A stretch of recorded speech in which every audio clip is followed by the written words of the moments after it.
we have situations that go on in our life all the time. And a lot of those situations end up to be conflicts and confrontations. And you have to strategize and get, you know, solutions out of what is going on. Now, there can be peer pressure, school pressure, family pressure, you know, sports pressure, the boy and girl conflict with the dating, you know, just so many different things.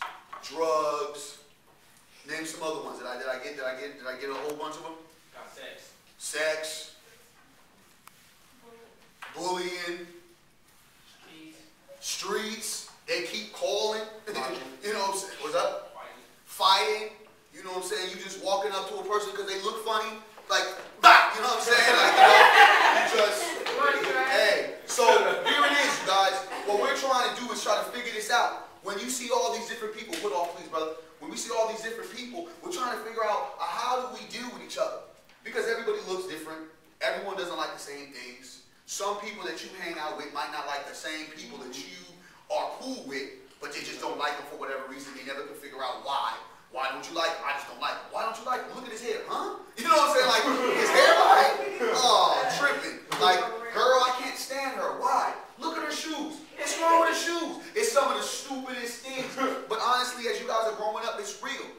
A lot of you guys have dealt with or are going to deal with a confrontation, a conflict. Who has done with confrontation? Taylor, talk to me about the confrontation. Brief it. Just tell me about the confrontation. Like, what about the confrontation? She called me out of my name. Okay, stop right there. That is a problem. The name calling. Who likes to be called out of their name? Nobody. And what are those trigger words that will get a person from 0 to 60? The B word. What's another word? Ooh, the F word. You know what I'm saying? And they might even just be playing a little bit. And you just look like, hold up, bro. You know what I'm saying? Like, hold up, bro. You got to back up like, hold up, bro. You know what I'm saying? Like, hold up. You know, ain't none of that in you, but you just jump, right? Someone call you a B, or to my young dudes, when they call you a B-ass and. I was just going to say. Like they walk up. You know my young man? Walk up. What's up, you B-A-N? It's just like, what you gonna do? Okay, see? Sit down. My man said the first thing he gonna do is get on him. It's not, and it's like, ah! But here's what we do, guys. Here's what we have to do. Let's break down. Here's what we have to do. How do we stop ourselves from making that mistake? Because see, here's the situation. In conflict, there has to be some type of resolution. And those aren't violence. Those aren't going back and telling that person, well, you are the same. It's, we have to figure out a way how to deal with it. Because if you get on somebody every time they say something disrespectful, or every time they don't like something of you, you're going to have a long, hard life. And a lot of you guys will end up in jail. And a lot of the future plans that you have, you'll never get. Because here's what ends up happening. How old are you right now? 16. 16 years old. They're looking at you guys more mature. My young man, he's 18. He basically said, man, I'm not young. I said, bro, keep that young game on you, because at the end of the day, they're looking at all you guys because you guys are growing up so fast as looking at you guys as, okay, they're adults, they know better. So at 16, if he gets on somebody's head and then he beats a person up, but this person goes to the hospital, say that person's has a concussion and they sleep for a few days in a coma. He just did his regular 1-2 like he does everybody else. But this person, for some reason, fell awkward. They're going to charge him as an adult at 16. So if he has any hoop dreams or any dreams of doing anything, those dreams start fading away. And on top of that, if you have a charge like that at 16, when you become 18, that charge ain't going nowhere. So now when he runs out a job application, you have any misdemeanors or felonies? Yes, I do. Oh, what happened? He 19 now. Oh, well, you know, I got into a fight. Oh, for real? He doesn't get that job. So it puts you at a disadvantage. And then all these situations is like this. Really, you have to look at the person that is telling you these words. Is it really worth it? If just some random person just call you, you stank-ass broad, you got to really look at that person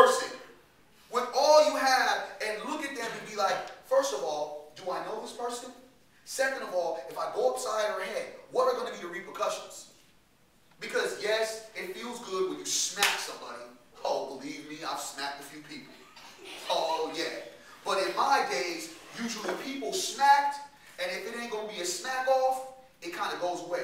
But now you have to read onto so many different repercussions. You got to think about, well, what if they go back and tell somebody and they have now people at my school every day waiting to fight me and jump me. Now, what happens if I get suspended? I get expelled.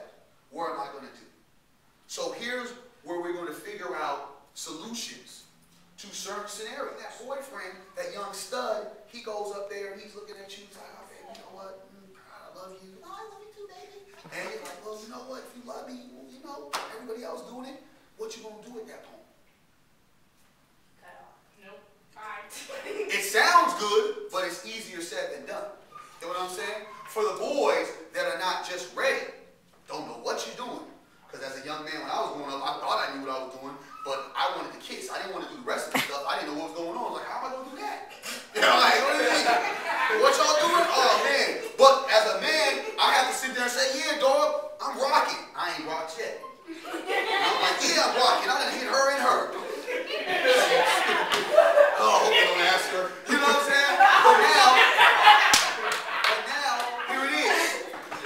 You know, as young men, you have to also think about it, am I ready to go there?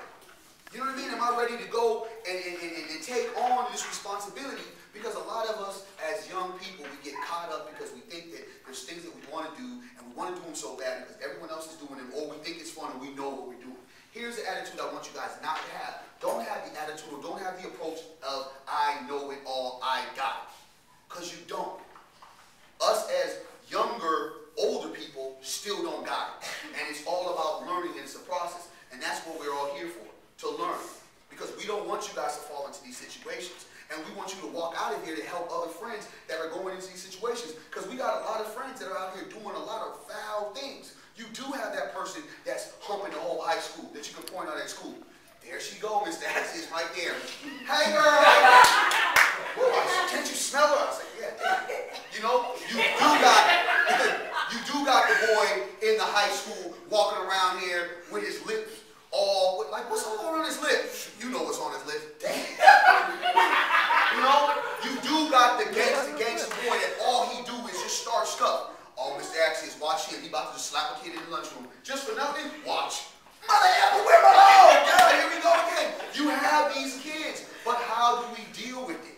How do we deal with that friend that's telling you, hey, just sneak out, your mom ain't gonna trip? How do you deal with a friend that says, wait a minute, your parents ain't home? Oh, girl, party at your house. How do you deal with a friend like, dude, come on, dog, you got it. I know you got a game, but just hit this before you play. How do you deal with it? How do you deal with the friend that says, man, just take her purse? How do you deal with that friend? How do you deal with those situations? And you know what? That's what we hope that everyone does. But it's easier said than done.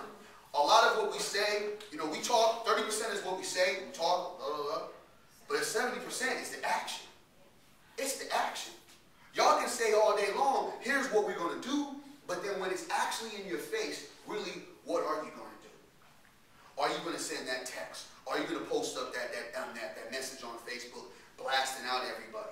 Are you going to be that person that's bullying somebody just because of the way they look? Just because of the clothes that they wear?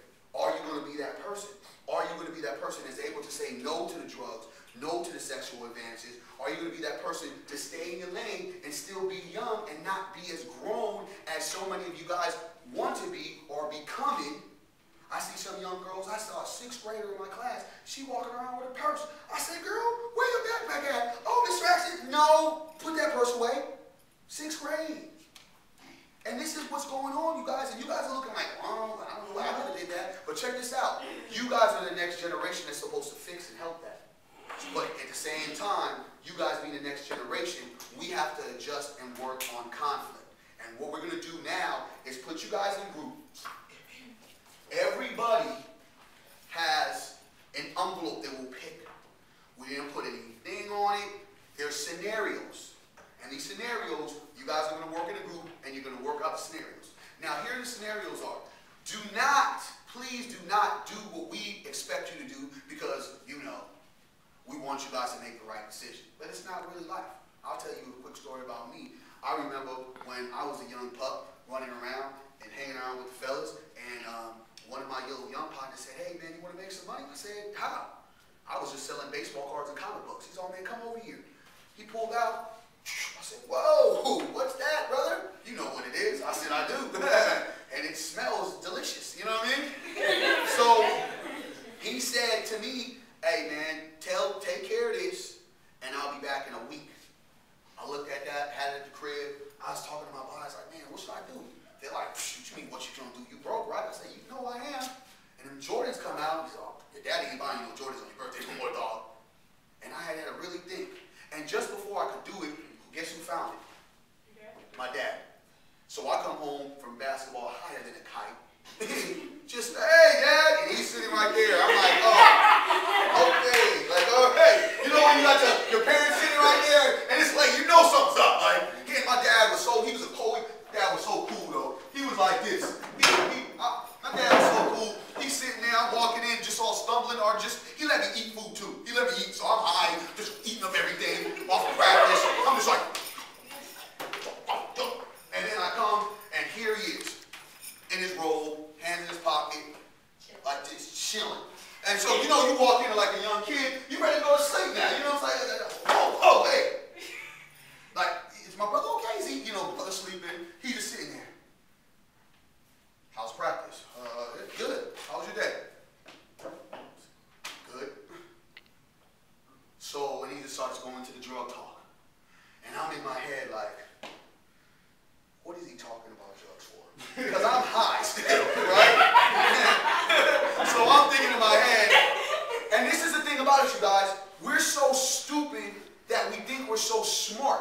And here's what you guys got to understand. You guys think you're outsmarting the people that have been there before that's done it. I do this for y'all because I have been there. I see my friends. I know where it's at. Miss Shine does this because she's seen it. She knows where it's at. She knows where it heads. And here's the situation. Now as we talk, the dude comes out. He's sitting on his little, my chair. I'm getting nervous. I'm getting sweating. I'm stuttering. I'm high. I don't know what to do. I'm ready to run out the house and just say, you know what, dude? I'm high. Just ground me for life. You know? He does this. So you want to tell me about this? And I almost peed on myself. I said, ooh. Because guess what? I was already on probation for some other stuff. All my dad had to do was pick up the phone and call my probation officer, and I would have been right back in juvenile hall. Got out of high school, off the basketball team, I was done. Just because I made a decision of taking it. So he was so hurt, so frustrated, and was like, man, is this what, I'm not teaching you this. And I'm like, yeah, I know. And he's also, who'd you get it from? I said, some guy. He just gave me some, said some cold words because he was so frustrated. And us as parents, we're going to be frustrated with you guys and say some things that we don't mean. But at the same time, it's not because we don't care. We're so angry, so frustrated. We care so much. We're like, you guys don't get it. We want you to make the right decisions. Left that room, flushed it down the toilet. I'm now, not only did my dad know, don't know if he's going to call the probation officer. Now I got to go face the guy. I got to go see old boy. And be like, I don't got the money, you know what I'm saying? And I don't know, I'm gang green, so I don't know nothing. I'm square to the gang. So he comes up to me, I'm ducking him for a few days, you know what I mean? He said, yo, B! They call me Smooth. Yo, Smooth, come here. Oh, what's up, bro? Hey, bro, I've been looking for you all over. I said, yeah, what's up? Like nothing happened. Like, what's up? He said, where's my money? Oh, damn. And of course, he was a punk, thank goodness. You know, I said, hey, man, my dad finally flushed it down the toilet. I thought that was a game you're supposed to say. And he's like, man, you owe me. Owe you? What you mean I owe you? I didn't buy it. I didn't. Dog, you need to give me my money. But like I said, luckily, I had a little bit more, you know. That's what got me out of the situation. I said, well, check this out, homeboy. You ain't going to how it work. But here's what ended up happening. Instead of me taking that situation and saying, I don't need to do that ever again, I ended up doing it again. And unfortunately, I got better at doing it. Though my father caught me more times, my dad never, ever picked up the phone to call my probation officer to get me. But he just, every time he found me, he just would do whatever he did. I don't know, maybe he was getting high. He's like, this dude's stressing me out. Maybe I'm like, here, man, this idiot. But here's what I'm saying, guys. Making that decision decision to continue. Because here, this is the whole thing. Every single one of you guys are going to get hit where a time in a moment where there's the red flag. You guys remember that red flag? Sometimes that ends up happening like your parent says, oh, you can't go to that party. Well, why can't I go? You just can't go for whatever reason. Next thing you know, you hear from your people, oh, shoot, that party got shot up. Someone did this, someone did that. That red flag, that moment where you get dragged out, but you don't think about it until afterwards. And that was my red flag, but I didn't figure it out until later on in my life. And that's where I'm at right now. So here are the scenarios that we're going to give you guys right now. Everyone pick one in your group. You guys will have this.